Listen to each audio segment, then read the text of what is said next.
Hi everyone, it's Yvette Blowitz from Spaitgirl.com and welcome to the Spaitgirl Talk Show podcast. I'm super excited to be here with you today in this online audio space and with our very special guest, and his name is Sid Vaidya. He is a networking expert, best-selling author, international speaker, and business professional. He is the founder of Switch Events and co-host of C3 Chat Show podcast. He is labeled a master networker and a super connector, and I'm super grateful to have Sid with us today. Sid, welcome. How are you? Wow. That is, I haven't heard my own intro in a while, so that has been wonderful. Thank you so much, Yvette. This is such a pleasure to be on your show. And to your fans and your audience and everyone, hello, hello, hello. How are you? Yeah, Sid, look, it was only, I think, a couple of weeks ago, I got the opportunity to sit down with you and your co-host, Eric, and you were kind enough to talk about wanting to find out more about my book. It Starts With Me, sharing my Spaitgirl journey, and I'm super, super, super grateful for that. But now I can't wait to share your story with our global audience. So Sid, for anyone who's tuning in, can you tell them a little bit about yourself and how this whole network with Sid.com community start? Yeah, sure. So the one thing in my entire life, so I'm actually, I'm based in the U.S. right now, but I was born in a different country. My accent does not really show that, but I was born in India and I came over here at a young age. So kind of changing communities, changing life, right? My first language, my first English dialect was actually British English, and I had 2 ESL classes before I finally changed my accent. So, those challenges, but along the way, I realized that one of the things that I was able to kind of bring together was the right community, the right people to connect with, right? And over the years, then I just realized that I can network really well. But now, what do I do so well that I can go and help others to do just as well? And networking is one of those things, Yvette, when you think about it, it's just a connection between two people to start it off, right? We're networking right now. It doesn't seem like it, but it is, right? And so anyone that's listening to this, just remember the person that may be sitting next to you at your office or that might be sitting next to you at home, you're networking with them, you're talking to them. But now, how can you build a relationship? How can you develop the purpose behind that relationship? All these small things matter.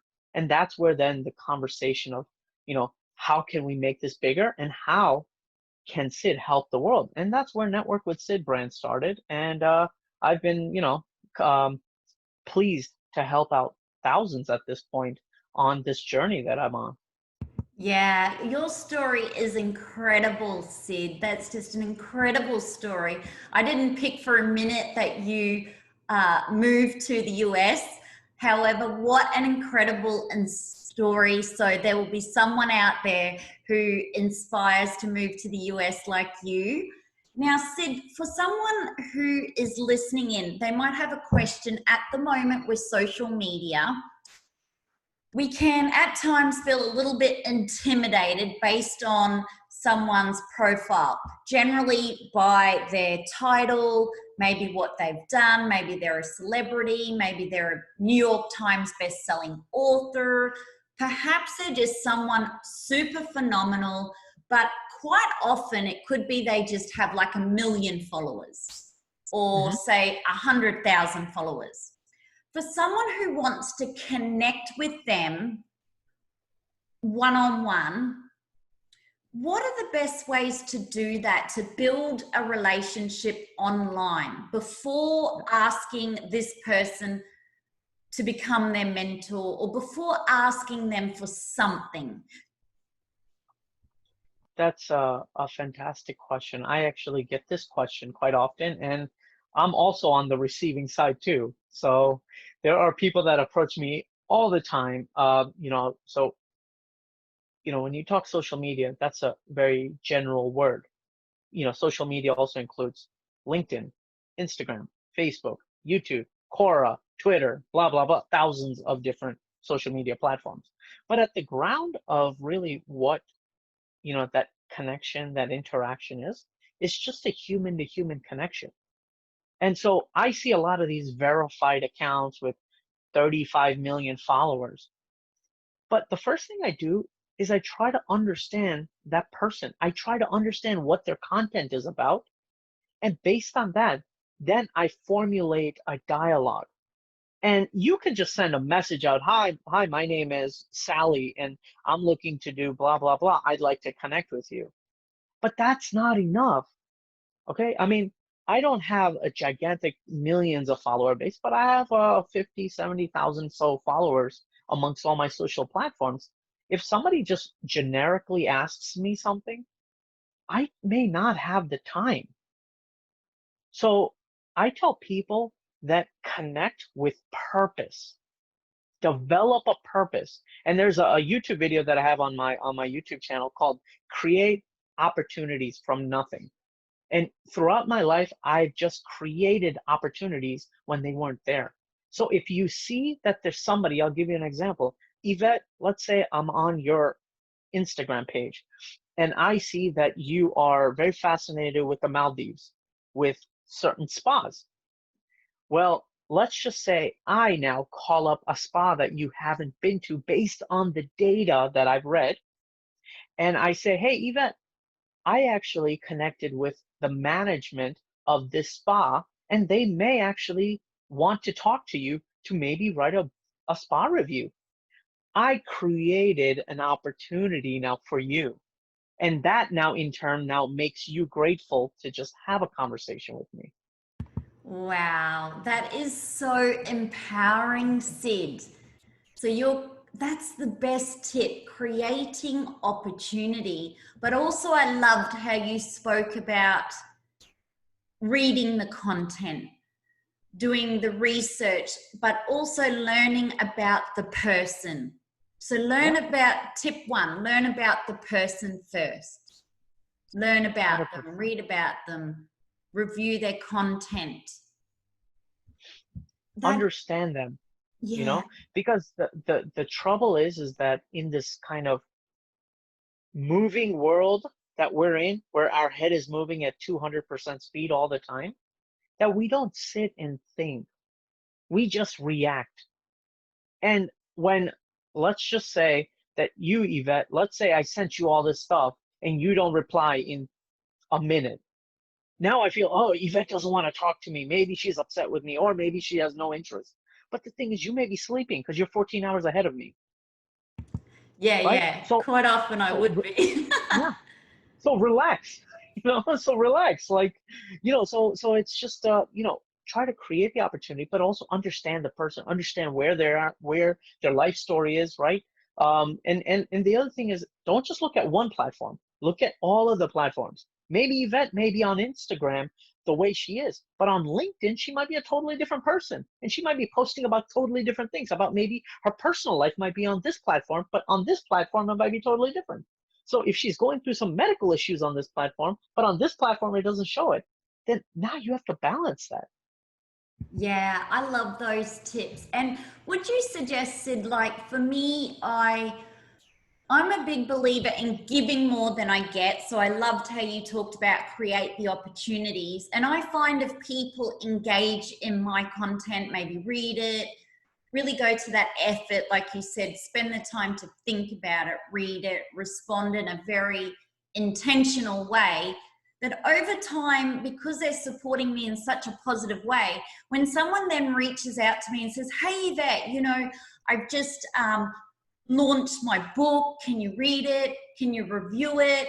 I'm like, yeah, of course. Like I want to get in there and help them because they've just been supporting me in the most unconditional, loving way. Would you say that's also really great, Sid? Like if there is, say, your favorite author you want to connect with, your favorite speaker, like just being part of their community and supporting them with love, intention, Yeah. and from a really true place. Yes. Because the thing is, you can buy followers. but you can't buy genuine followers, right? That comes naturally. And so for me, I could go and sit online and buy 1 million followers.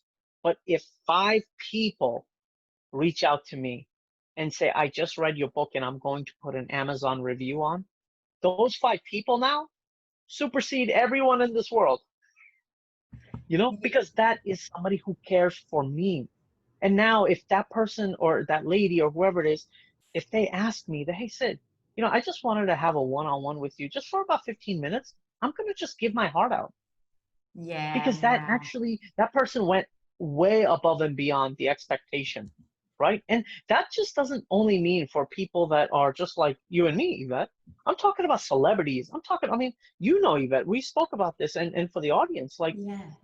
me and Yvette were speaking, and I said, look, I've had athletes and Olympians and NASA astronauts, and I've connected with celebrities, and all of this has happened is because I actually care to talk to people, like, genuinely.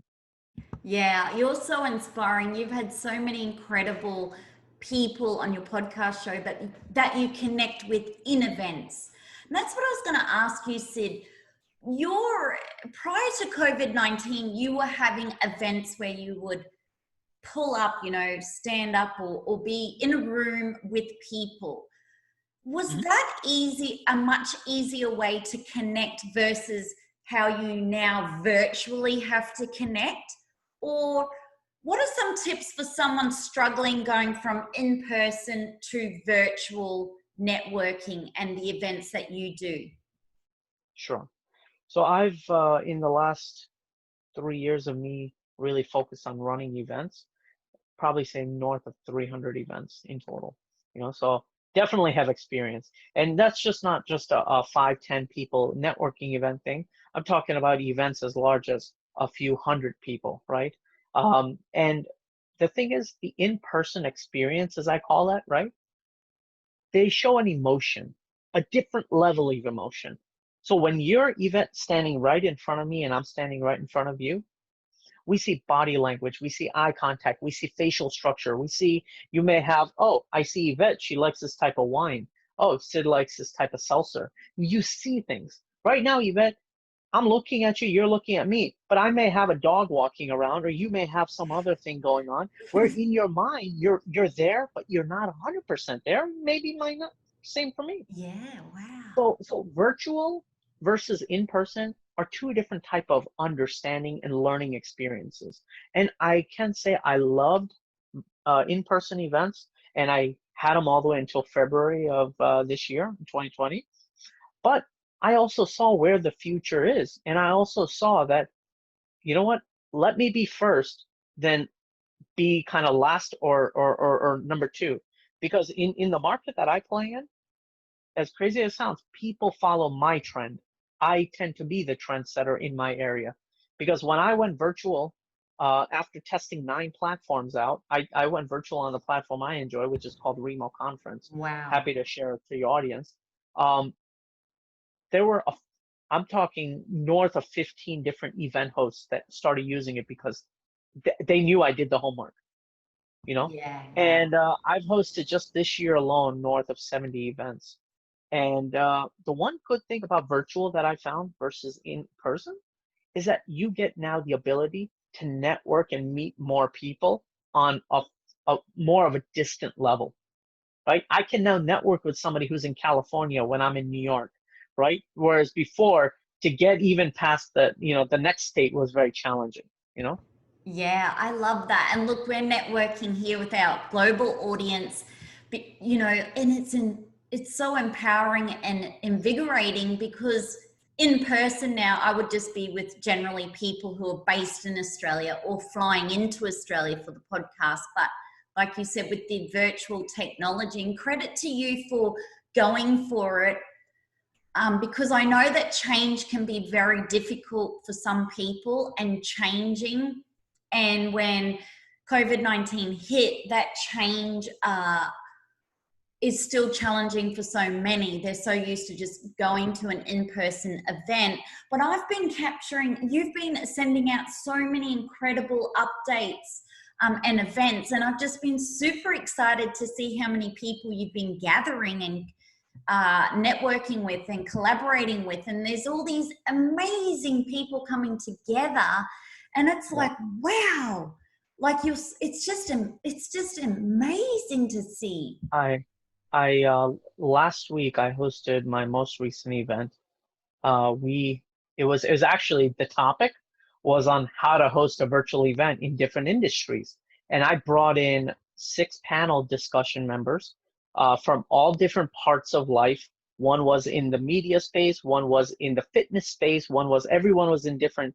One was not for profits, right? Like a type of organization. One was government, and we had 480 people at that event virtually from around the world. Like that never happens, Yeah, you know? that is amazing, because even finding venues for that, I mean, it is It really takes good. time. And yeah, Yeah, so I do believe what you predict, or you, like you say, this is going to be the new norm, a way of the future. So even when we finish up with COVID-19 in whatever shape, size, and form, you really feel that this will continue, won't you? This whole virtual yeah, events, just because of the convenience and the yeah. availability. Now there's naturally certain type of events like conferences. You probably have been to trade shows where, it's just better organizationally to have them in person. But the smaller groups, right? The ones that can be virtual, they're going to be virtual. And let's be honest, I spent the last 9 months, or not nine, almost eight, you call it 7 months, doing all these virtual. Why would I just throw it out?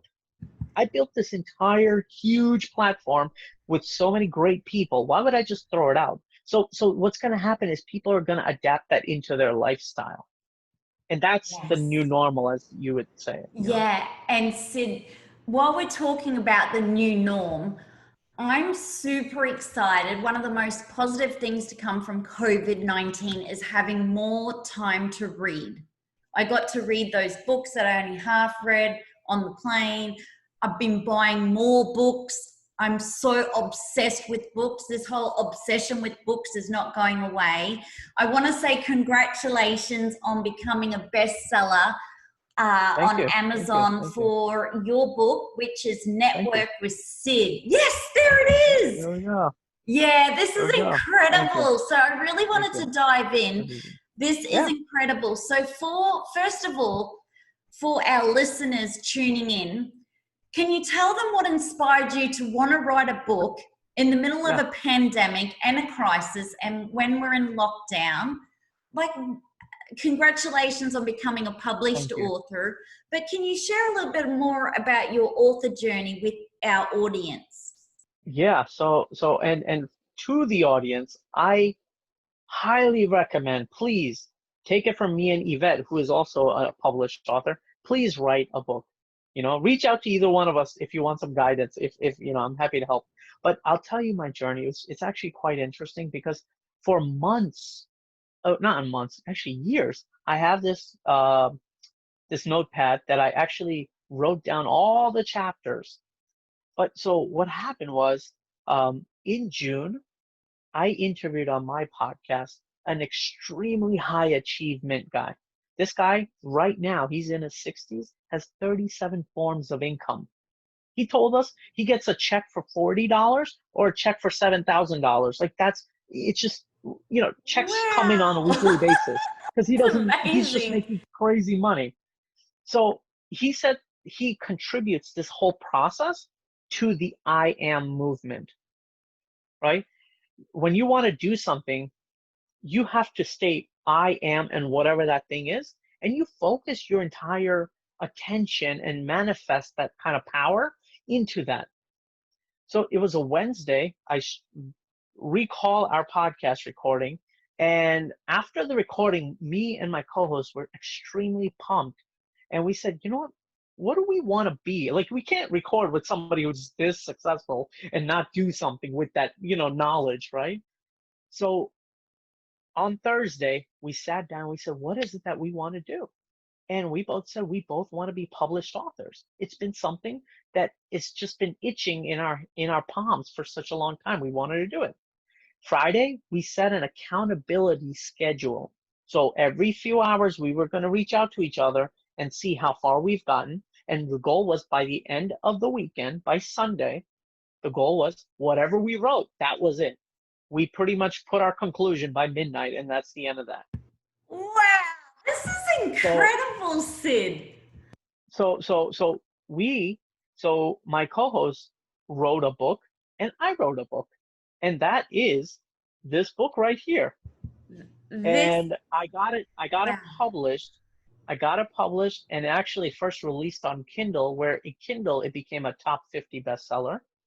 And then I actually published the paperback edition, the one you're seeing here. And this on the day one became a #1 new release in the business development section and immediately became a best-selling book as well. So I released it on a Monday, and on Wednesday it was a bestseller. So I'm just so pleased by the people that follow me and care for me, because they're the ones that bought this, right, and made me the bestseller. But more importantly, it just shows the story behind an author, and you don't need to be an author that sat down for 4 years and wrote it down. You could do this overnight, and that's what we did. Oh, this is such an inspiring story, empowering, and credit to you after the podcast show and your guests giving you that I am empowerment, but you actually taking it and actioning it. Because I always say you can say, I am a writer, I am an author, but you have to still put the work in and make it happen and do it. Yep. But that's just phenomenal. I'm so happy Thank you. that you both actually have Thank you. written the book and made it Yeah. happen. And Wow. and one thing I want to add in there is I literally on the first chapter on the bottom here, I actually noted here, and I'm not going to read it to the audience, but I noted here because this is a self-edited, self-published book. I put in here that I've made mistakes in this book, grammatical and spelling mistakes. But the goal is I don't want to be I want to be the best writer. I want to be a bestseller. I'm trying to make this and get it in your hands so you can use networking tips, right? You're not here to mark my grammar. So that's my goal, right? To help people get their improvement in networking. Wow, that is so amazing. Now, when it comes into the book, from what I can see and have read, and I'm waiting to get my copy, but you've given tips on how to network. Real simple, practical tips that you can put in place. Yeah. And it's I'll just kind of give you a couple of the Yes, I chapter would headings. love that. If you The could share that with pitch, our right? listeners, that'd be great. So like chapter 4 is about the pitch, and it's one page on the pitch, but then the next page is you should write in the book your pitch that I just talked about, right? So there's a little bit of actual work action that gets done that you can note in the book as well. But I have a chapter on the smile, the handshake, and the impression. That's what it's actually called. And I talk about how you should create an impression by just the way you smile, right? There's so many things that just people don't think about in networking, and they think, oh, networking, anyone can do it. Yeah, you could do it. But the thing is that why don't you do it right so that first impression is always the last impression? You know, Sid, I love this because even just say there's someone out there, they've just met the guy of their dreams and they're going to go and meet their family for the first time. Those tips there could just super open up that Yeah. opportunity where their family actually loves them, accepts them, or the Yep. person feels more confident. So Confident. that's so the cool thing is that I initially started my networking journey trying to teach professionals, and somebody actually approached me on their actual relationship with their family, their like spouse, and I'm like, just take what I wrote, cross out professional, and put in spouse, and it's the same thing. This is an interchangeable term. You can use it anywhere. You can use it on your child if you really need to, you know. Yeah, I love this. I love this. And congratulations again. I was Thank you. super Thank you. excited because when we did Yeah. our podcast show, you interviewed myself and Eric at the time, and you told me, off air about this book. As soon as your book launched, I was like, right, we've got to share these tips. Yeah.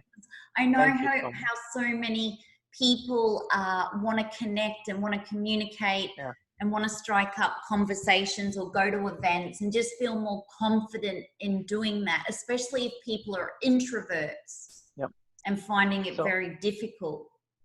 yeah. So Yvette, one thing I want to add to and to the audience, the funny thing, somebody actually approached me last week and said, "Your book's only 35 pages. Like it's so short." And I said, "Do you expect yourself to be reading a psychology book on networking? Because I thought you were going to use the practice items I put in there." And they go, "Oh, that's a good point." So this is a practical read. This is not meant for you to sit and this is not a nonfiction talking about a person who ran through their networking experience. This book is intended for somebody who wants to go out there and actually do it after reading this. Yeah, I love that. It's a doing book. It's a Yeah, here's the tips, this is the action, make it happen. Like put it in exactly. practice. And I love practical books because even when I wrote my book, Sid, I was telling you Yeah. this off Yeah. air. When I got it, I was like, "Oh, this is actually a lot thinner than what I thought it would be." And there were a few typos in there. And at the time, a lot of I got one review which is, "Oh, there's a few grammatical errors." And someone goes, "Oh, did you know there was a typo in there?" And I was like, "You know what? Shit happens, but I got the book done, and that's all that matters. It's about getting it done." Because, Exactly. like this took 2 years of people editing this book. Then my mum got critically ill, and I was like, "You know what? I've got to make this book happen. It's Yep. going to go out." And I said to the editor, "I trust you, just go with it." So I was not blaming anyone for it. It was just like the intent on the book is it starts with me, which is basically everything you want to do in life, you have to make it happen. If you want to walk that hill, write that book, run that marathon, you have to do it. Like, Sid, you can't walk the hill for me. You can't write my book. You can't do my marathon for me, though it would be nice if you could, but that was the concept. So I can really resonate with you on the smaller style book. Yeah, a few typos are in there, but shit happens. It got done, and that's all that matters on your journey is you do. Yes. You just don't think. You think, action, do. Yeah. So There's one of my mentors said, it's better to apologize after you make a mistake, right? Than not to do that thing at all, right? yeah. So just do what you're looking to do. And if you make mistakes, hey, sorry about that, and you move on. Yeah, and when I spoke to one of the author publishing houses at the time, like Hay House Australia, they were saying that books that have been in print for 20 years, they get reprinted and reprinted. Every time someone looks at the book, they'll pick up something that the previous editor or person didn't. But they once again said it's not about being perfect, it's about the intent, the purpose, the practical tips, and what can the book do for the reader. Yes. And so congratulations again. Now, Sid, you're super, super busy all the time. How do you individually as a person look after yourself when it comes to your health, wellness, and self-care tips? So the first thing is that to my good fortune, I picked up on meditation in my teen years. And I say so it's been now 17 years since I've been meditating. And it was like, back then it was me, at least in the US, it was me and Deepak Chopra, if you know who that is. Oh yeah, We were love the only two, we Deepak. were the only two crazy guys talking about the cosmic plane and talking about like all this mindfulness and all that stuff. And so the first thing is you got to first understand yourself. Like that's the truth of the matter. If you don't know who you are as an individual, then you really can't, one, you can't judge others. That's the first thing. But two, you don't know what the world is going to be about. So you got to understand yourself. And that understanding yourself means mentally, physically, inside. So, prior to my marriage, I was eating meat products. Well, I was having so many digestion issues. My wife finally said, "Hey, why don't you just maybe cut out meats for maybe 3 months?" And over that 3 month process, I just kept extending it, and I stopped eating meats. So I'm a vegetarian, right? A few years ago, I stopped drinking alcohol, right? And because I was having acid reflux and some changes in my body. And then most recently, I actually interviewed a very, very unique individual who taught me about celery juicing. And it's celery juicing because of the amount and the quantity that's recommended. It totally cleans your system out. It actually cleansed my skin, right? And so I've been celery juicing now for a month and a half. So if anyone has never tried it, right? Celery juicing, you can Google it. A lot of people think that's crazy and it tastes terrible, but it's fantastic for the body, you know. And and so that's just one of the things. The other things along the pathway is every um, kind of I've been kind of figuring out what works best, and I found out that like every August to like somewhere like early September, I do about a 30 to 45-day fasting, and that fasting means I only eat one meal a day, and the rest of it I just drink water or some type of milk or something that kind of keeps me going. I may do some fruits, but I cleanse my system out for an entire month, pretty much, right? And every couple of months, every 3, 4 months, I do like a day or 2-day water fast as well. And it totally so the goal, if you hearing what I'm saying, is I keep cleaning my system because the system, if this is all good, then this is going to be better. Wow, I love that. You know, Cleaning the and for the system. audio, yeah, for the people that are not, that may not see it, what I meant is that if you clean your system, your digestive system tract, then your mind and your thoughts become a lot more clear, because then you don't have to focus as much saying, oh my God, I'm having a belly pain, or I'm having acid reflux, or I'm having this, and oh, I got to pop a pill and do all that. Now you're free. Yeah, they're such amazing tips. And I love that you've been meditating for 17 years.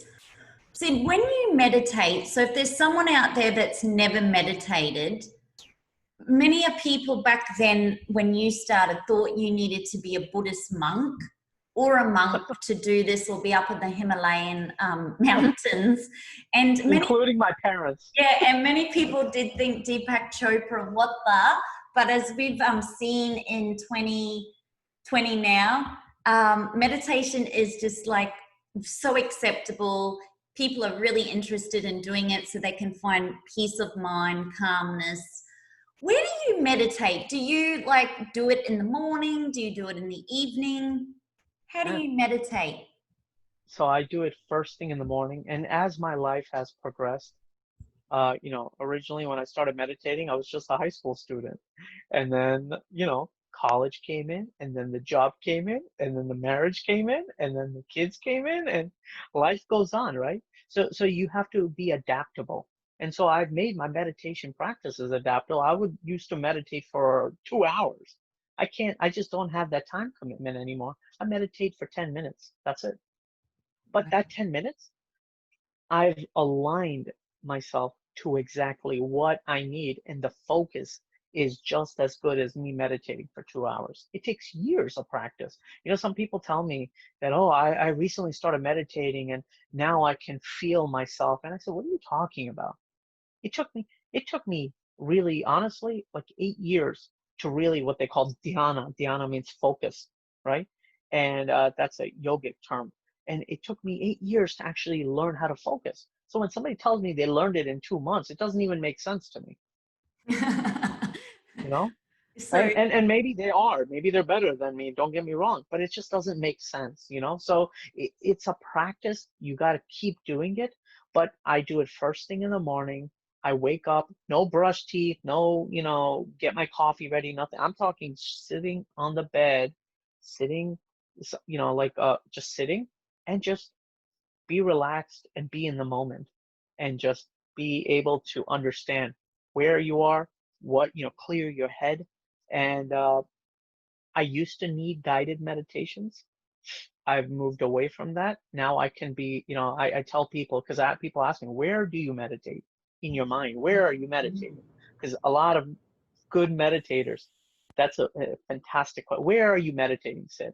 And I say, I'm meditating between the space when you go into the granular cellular structure of your body, in the atom structure, within the nucleus, And then there's the empty space. We call that just that open space, right?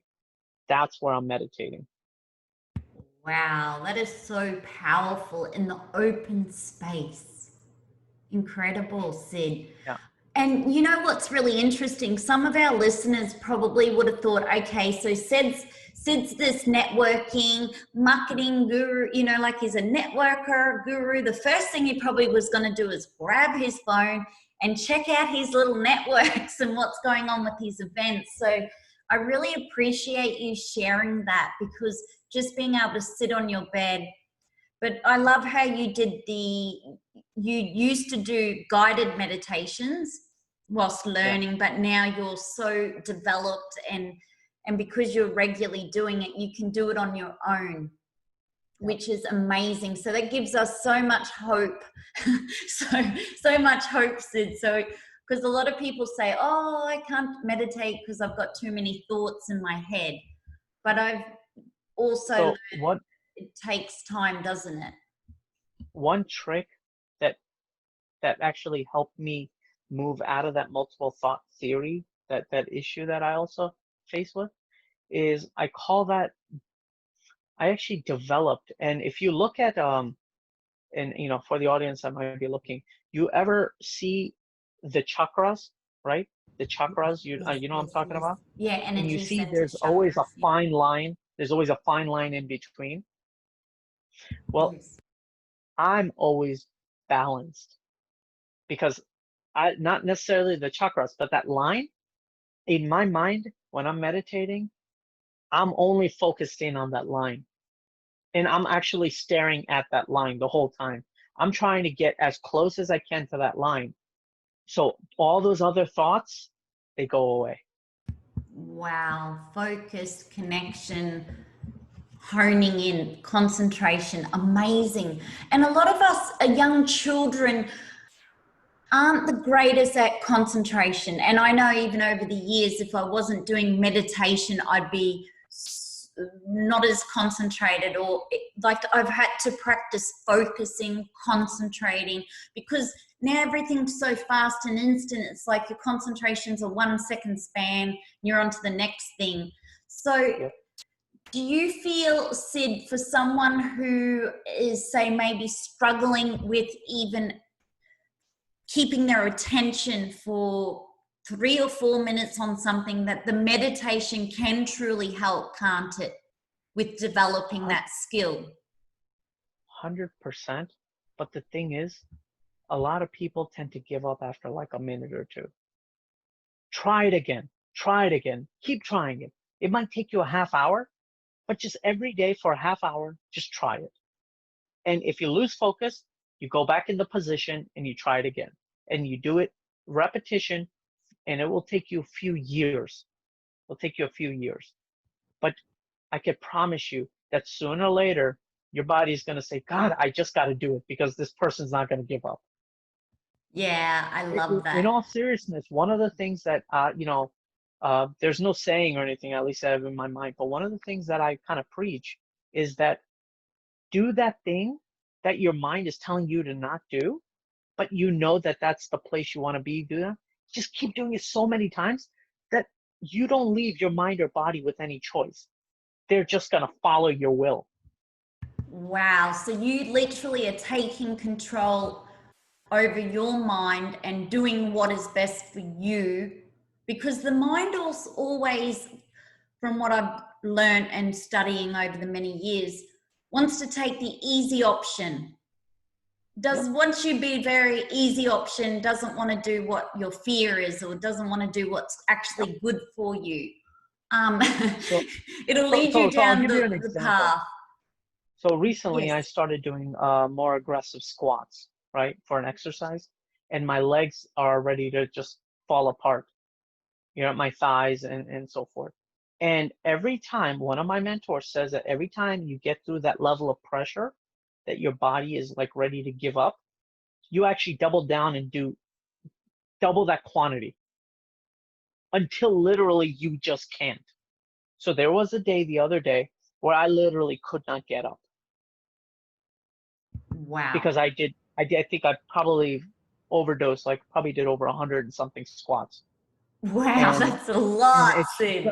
but the thing is, 2 days later, I didn't give myself a choice. My mind was like, hey, where are those Scots? We got to do it again. Because I did it so much that the mind said, God, this guy's crazy. We just got to run with him. And so the 2 days later, the mind was already so excited because he's like, oh, wow, these legs feel good. Let's do it again, you know? So what I'm Yeah. just trying to preach is that you got to take control of that. A lot of people have no control. Yeah. And I think we think that we have no control over the thought that, like, if we have this, say, negative thought of, oh, this sucks, don't do it. What are you doing? This is so hard. Just sit down and do nothing. If you listen to that thought, then you won't get anywhere, whether that's with your squats, whether that's with the meditation practice. And I too have had to learn to go, no, no, no, no, we're sitting here, we're doing this, we're going to get through it.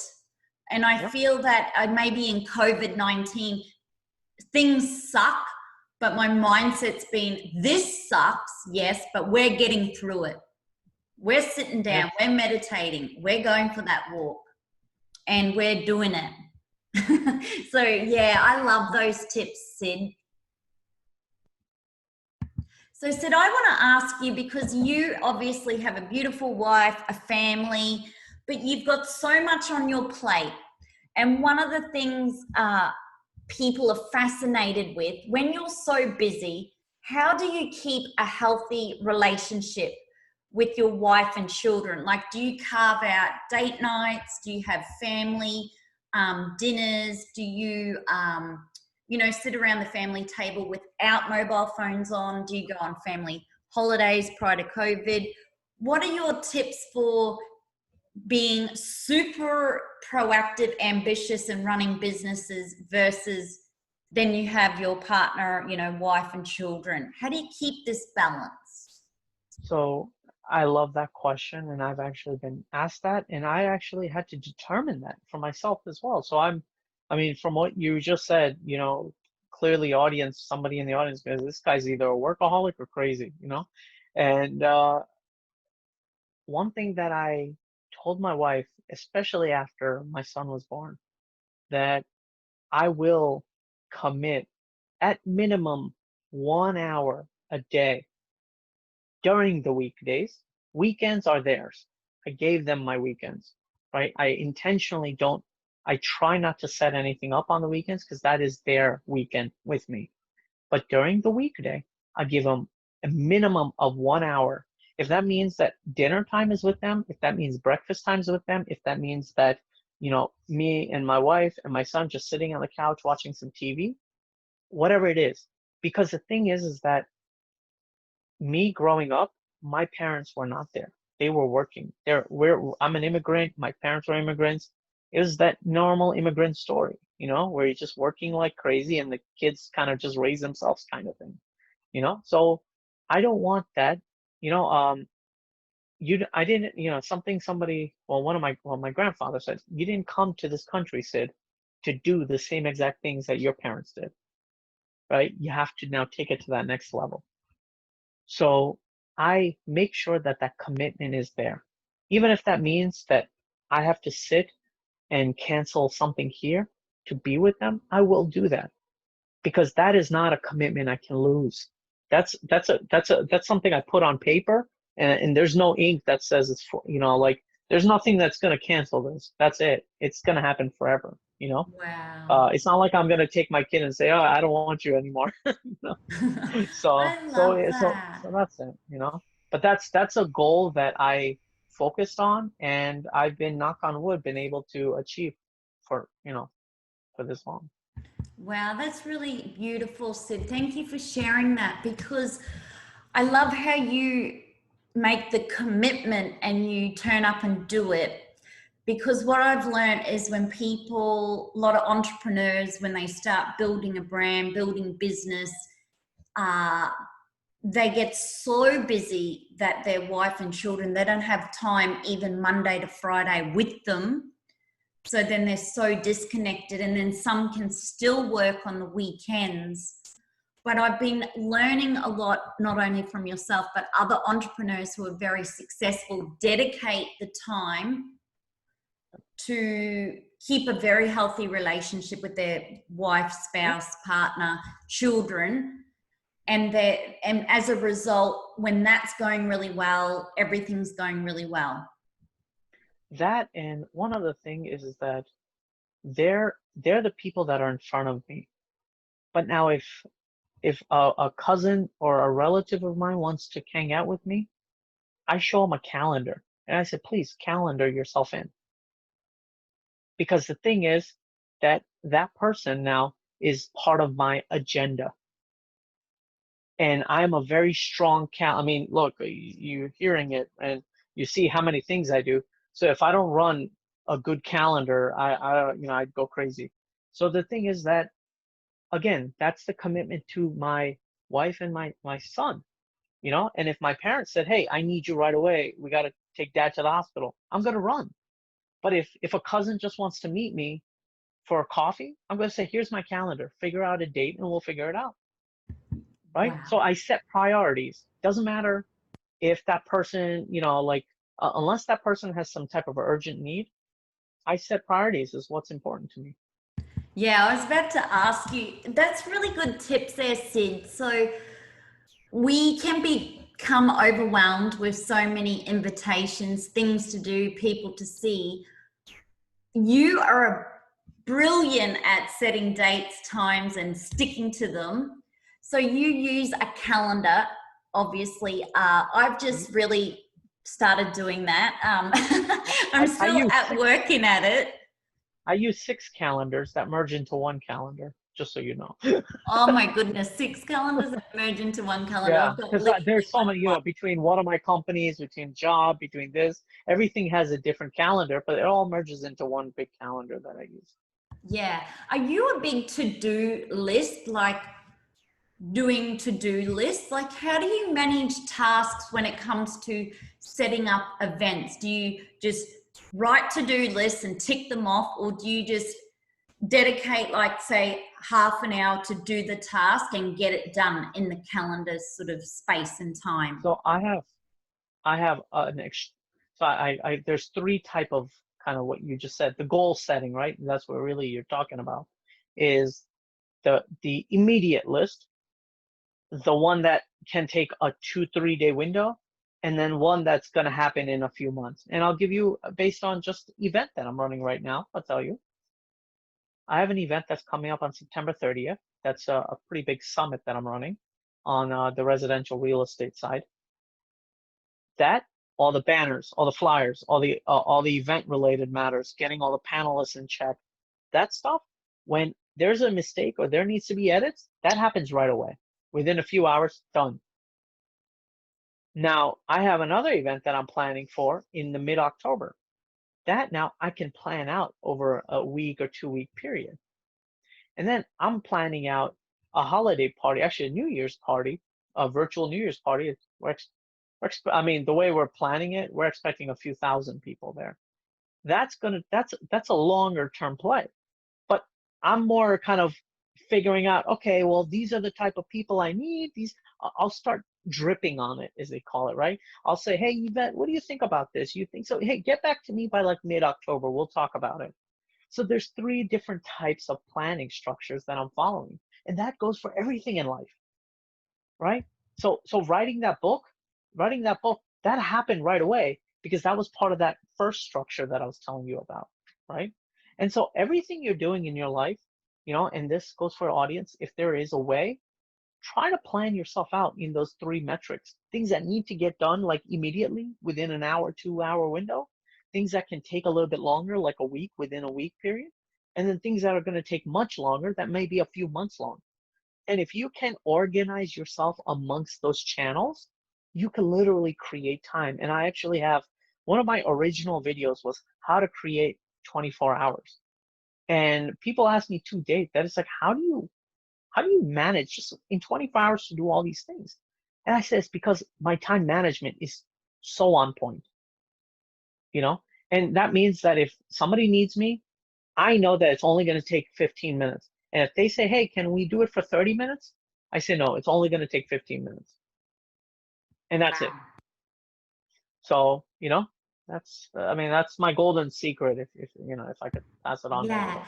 And you talked about your YouTube channel, Sid. How can people follow the YouTube channel and watch these videos? Yeah. SidTip.com. That's it. It reroutes directly to my YouTube channel. So SIDTIP.com. Beautiful, beautiful. Because I know so many listeners will want to actually watch them and get more content and downloads and learn more from you, because your productivity is through the roof. It's Thank you. just so full on. Sometimes I'm like, oh my goodness, I don't even have a partner, I don't have kids. How does Sid fit all this in? Like credit to you. You're Right. amazing at networking and doing stuff. And I've got a question for you, Sid, for our listeners.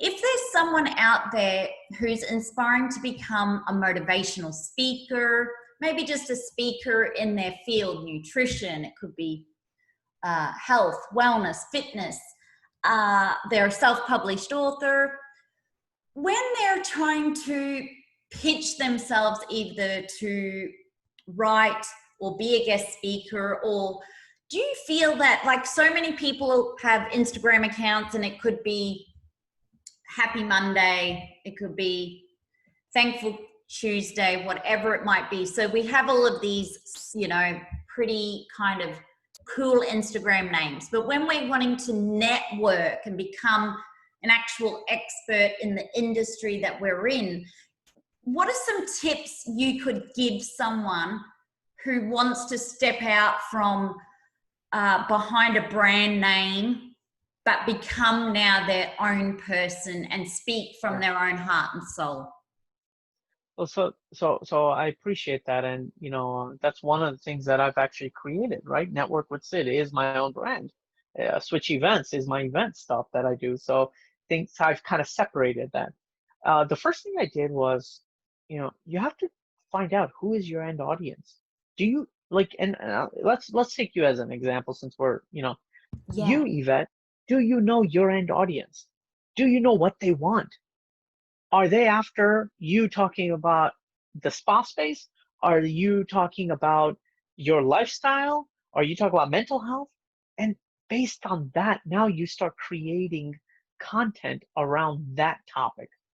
And now you become a leader in that topic. So my events was a brand of mine. But the goal that I'm trying to achieve is I'm trying to be everyone's networking friend, because I want to be labeled the networking expert around the world. And I mean, to my good fortune, I am. But I was about to say, you you know, already are labeled that, Sid. yeah, but when I started, I'm thinking, Yeah, right? I get it. So Yeah. anyone that wants to become like kind of their own brand, their own motivational speaker, their own, right? You can't just like you can't just say, "Oh, I am today a life coach." Like, who said you're a life coach? Who said it? If 10 people said you're a life coach, then you're a life coach. Right? Yeah. So you Yeah. got to Yeah. define your audience. You have to know your audience. You have to understand them. You have to understand. And if those audience are just 5 people that really, really care for you and love you and understand you, then ask them that, hey, I'm looking to grow myself in this, right? What are things, why did you really like me? Why do you care for me? Why are you listening to me? And now based on those understanding topics, now you develop it out, and now you find people that you can share the same advice to in the world. And that's how you develop a brand. I love these tips, because here's an example, Sid, from today. So I knew you were going to be our guest and we're interviewing. I asked the followers, the audience, have you got any questions about networking, or what do you want to find out? So that was really great for me. But I always check in with them. What do you want to hear about on the podcast show? What topics? What are you interested in? You tell me. And then from that, I can find out from them what they want, and then curate it, based on Yeah. what are their needs. So, but some people can get a bit confused with that. Sometimes you can get caught up in what is it you want, but it's about the audience or the community or the listener, what is it they need? So they're able to tell me like, oh, I want tips on networking or how to write a book, or self-care tips. And so really credit to that. So Sid, what we could do is people, one, can create content, but with purpose, meaning. Yep. To check in regularly with our audience. What is it you want? Because as I always said to someone, I even did this a few years ago, Sid, there's no point me creating this content if it's not what you want. Yeah. If 100%. this is going to do nothing for you, I'm not going to create it. And at first people were a bit like, whoa, what's going on? Yvette's had a spaz out. She's gone crazy. Cuckoo. But I was like, well, you know, like, because it takes time to create content. Right. And there's no point me spending an hour, 2 hours, half a day, a whole day doing content if the end user, the person who follows me has no interest in it. Yeah. So that's really good. And Sid, do you feel that everybody should have, when I went to a Hay House Australia writer's workshop, they were so compelled, if you're going to write a book, you need it under your name, like your writer's name. You need your own writer's brand name. So as an example, you're Yvette Blowitz, you're writing this book, you're talking to me. I want to see a platform that you have on this. Yeah. And your blog, it can be separate, but you've got to step up now. When you come onto that stage, we want to introduce you as Yvette Blowitz, author. Yeah. Is that important? That 100%. Now, somebody actually early on in my kind of career told me that if Sid switch events tomorrow, if you were gone, what would happen to switch events? Right? And the same thing as Sid. If switch events was gone, what would happen to Sid? And that made me start realizing that I need to separate it. And separate it means I have to keep that thing, that business, whatever that thing, right? If you have an about me section in your business page or whatever, in your blog or whatever page, that's great. But that blog may be one day sold to a huge newspaper company and it's gone.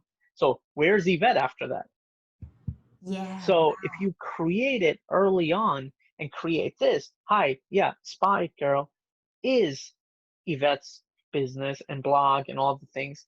But Yvette is also a published author, a motivational speaker, a podcaster, this, that, whatever. Now that you're developing a sphere around you. And Spaitgirl is just one of the things. Something I always say to people is to Sid, who is really Network with Sid? And I tell people, I look at Network with Sid as a utility belt that I wear, and I just pull out what I need today. So today, I'm a finance guy. Tomorrow, I'm a networking guy. The third day, I'm a podcaster, and I just pull different things out of a utility belt. But who is the overall thing? That's Sid. I love that analogy. So make your website, your personal brand website, that should be about you. Anyone that's listening, that should be about you, right? And so, from that, then, if somebody wants to say, oh, this is interesting, I like Yvette, you know what? Let me check out more of her links. That then takes it to her blog, right?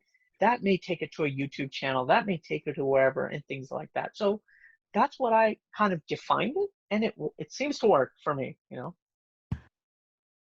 Great advice, Sid. Super great advice, because that was really on par with also the Hay House Australia, because they were saying that the authors who even switched like their blog name to their personal name when they wrote that book and promoted it under their book, what happened was people were looking for the author and they were like, where's this author's page? Or, and they couldn't find the author.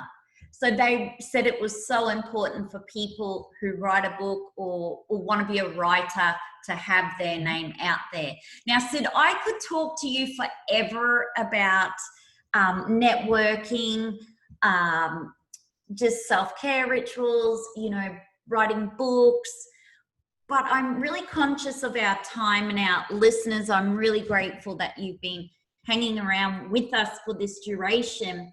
But before we go, Sid, you're interviewing so many incredible people that have overcome adversity, who have created something from nothing, and you too have done this. What do you think are, even just a couple of key things our audience could do when it comes to creating their brand, business, life? Maybe they just want to have a healthy relationship with their family, friends, and just feel good. What are a couple of just key takeaways to building dreams and getting through this adversity of COVID-19? What can they focus on and do?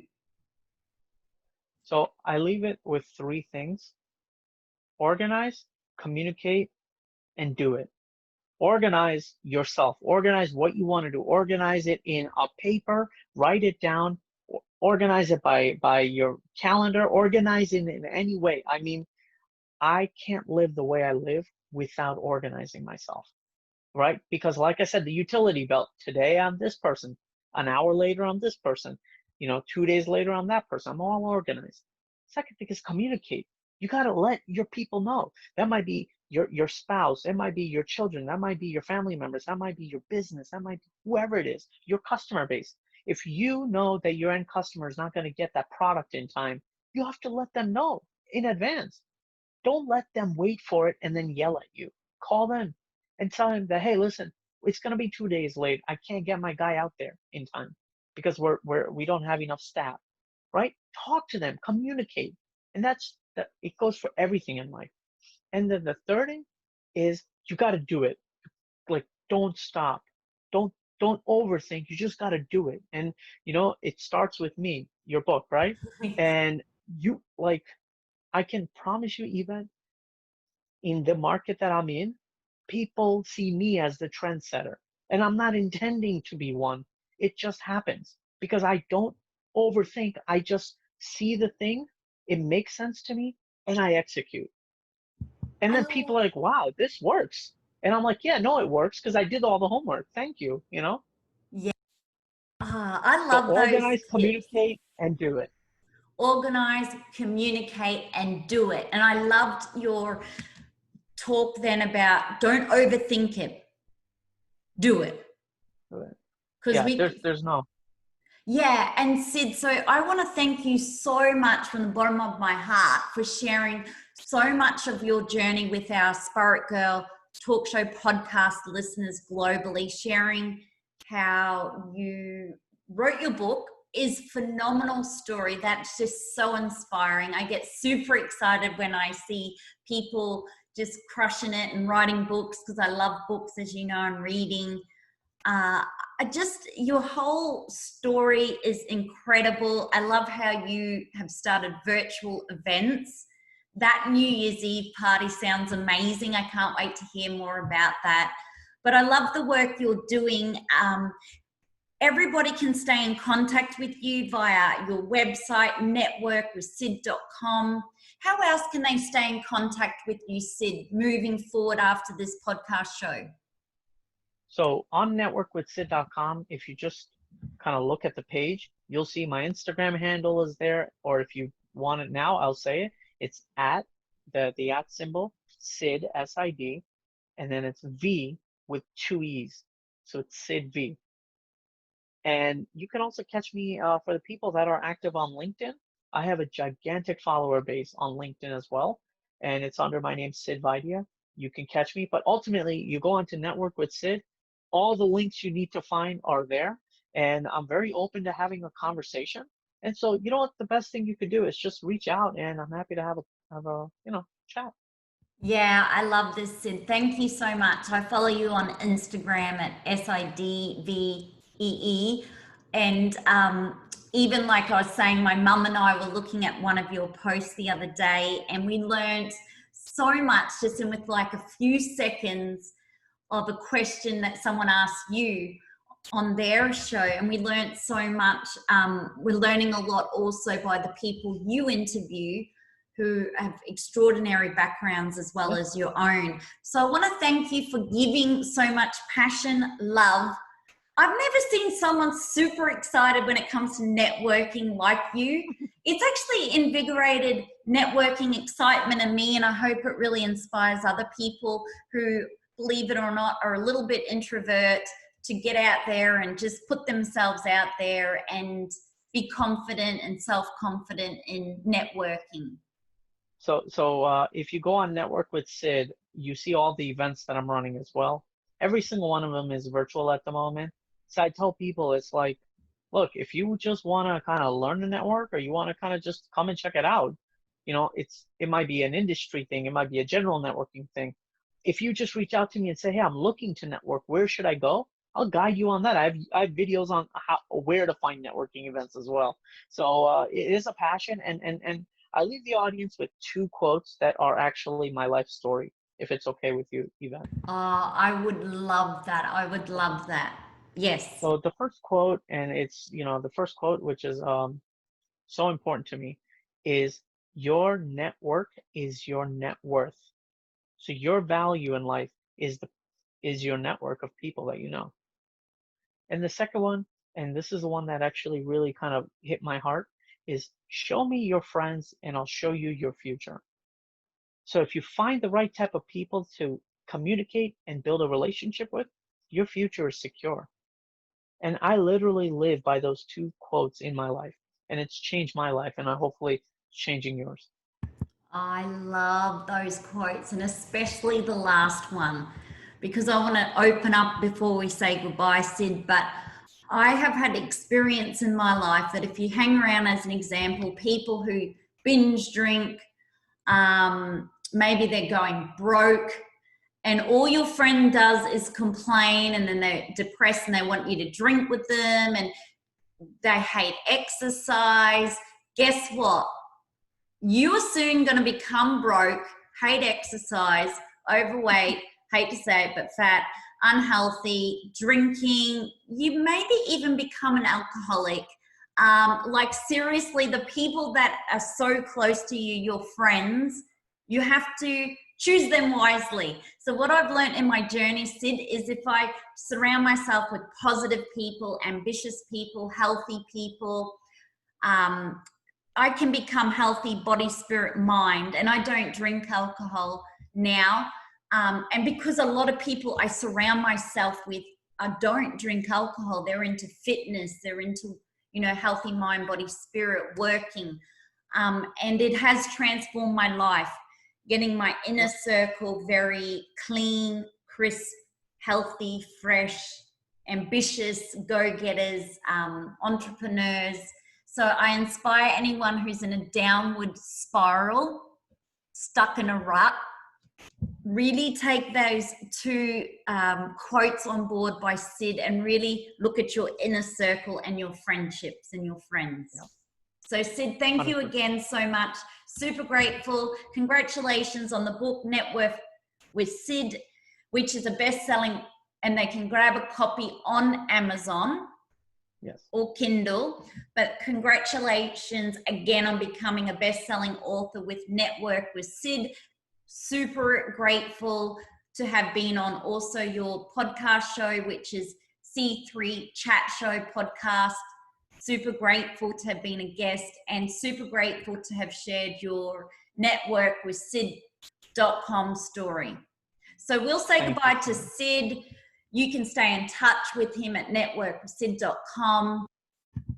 I really hope this podcast show inspires you to step outside your comfort zone, to be brave, courageous, and to be fearless when it comes to networking. Hang out with Sid, because he'll actually inspire you so much to work towards your own dreams and to really build a strong, positive networking community. Unbelievable what I've learned from him in the short time I've known his work. So on that note, thank you for listening to the Spaitgirl Talk Show podcast. I would love for you to subscribe, to leave a rating and review, and to tell someone you love too. You can hashtag Spaitgirl, SPAIT girl, anywhere on any social media platform to stay connected. I love you all to bits. I'll see you on the next Spirit Girl Talk Show podcast. Bye for now.